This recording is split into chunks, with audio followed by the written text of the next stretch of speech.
काय म्हणले महाराज, हा जगाचा चालक मालक भगवंत आम्हाला नकोय, देव न लगे देव न लगे म्हणे महाराज. तो भगवंत दारात जरी आला, घरासमोर जरी आला तरी तो देव आम्हाला नकोय. आपण घेतला का देव? नाही, नकार दिला म्हणे महाराज. तो जगाचा चालक मालक तो भगवंत आम्हाला नकोय. पण जीवनामध्ये एकदा जर काय दुःख आलं की मग नंतर त्या देवाची आठवण आपल्याला होते. सुख असल्याच्या नंतर मुळातच कोणालाच त्या देवाची आठवण होणार नाही. पण जीवनामध्ये एकदा जर काय दुःख आलं की त्या देवाची, त्या जगाच्या चालक मालकाची, त्या भगवंताची आठवण म्हणे महाराज प्रत्येकाला होते. बरोबर आहे का नाही? माणसानं आयुष्याचा आनंद घेतला पाहिजे महाराज. एक ऐका, जीवनामध्ये जीवन जगत असताना तुम्ही किती दिवस जगलाय याला काही किंमत नाही. मनुष्य कसा जगलाय याला फार मोठी किंमत आहे. याच्याकरता माणसानं जगत असताना चांगलं जगलं पाहिजे. जे समाजासाठी आवश्यक असतात ते जीवनातून लवकर निघून जातात, आणि जे काहीच कामाचे नाही ना त्यांचे लोक अभिषेक घालू घालू कदरतात पण जात नाहीत. काही कामाचे नसणारे महाराज. ज्ञानोबाराय समाजासाठी आवश्यक होते पण 22व्या वर्षी जगाचा निरोप घेतला. तुकोबाराय समाजासाठी आवश्यक होते पण 42व्या वर्षी जगाचा निरोप घेतला.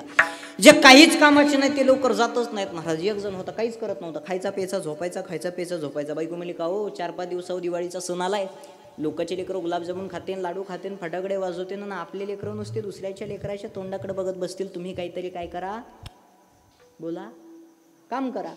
याला काहीतरी काम करायला सांगितलं घेऊ म्हणायचं, मरूनच जातो. बायको म्हणली जा मरून, निदान मरून गेलं तर डोक्याची खटखट तरी जाईल म्हणे, जा मरून. हे 5 वाजता पुलावर आलो, उडी मारतो म्हणला, मरूनच जातो. आणि त्या पुला खालून एक भाजीवाला भैया जाऊ लागला. कमळाच्या फुलाच्या जशा पाकळ्या असतात तशी त्यानं टोपल्या म्हणजे भाजी ठेवलेली. हे पुला. याच्याकरता माणसानं आयुष्याचा आनंद घेतला पाहिजे. नाचावं माणसानं पण कीर्तनात नाचावं.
कीर्तनात नाचले मेले आयुष्य किती. जन्म घेणे लागे वासनेच्या संगीतेची झाली अंगी हरूप. जन्मा येणे घडे पातकांचे मूळ अनसंचिताचे फळ भोगावया. माणसानं जे कर्म केलेलं आहे, जे पाप केलेलं आहे, जी वासना शिल्लक आहे, याच्यासाठी तुम्हाला मला हे फेडण्यासाठी जन्म भेटलेला आहे. एक ऐका, कर्म जर जगाच्या बापाला चुकलं नसेल तर तुम्हाला मला काय कर्म चुकणार आहे? प्रारब्ध प्रियमान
माणसानं केलेल्या कर्मावरती सगळं भेटणार आहे.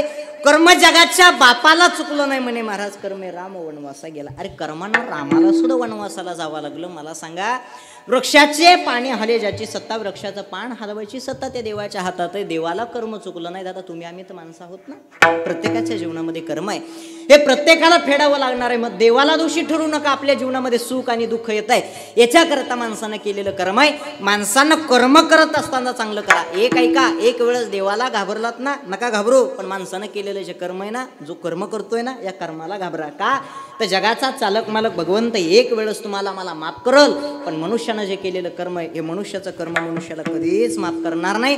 प्रत्येकाच्या जीवनामध्ये कर्म येणार आहे, हे प्रत्येकाला भोगायचे, हे प्रत्येकाला फेडायचे. याच्याकरता आपल्या जीवनामध्ये सुख आणि दुःख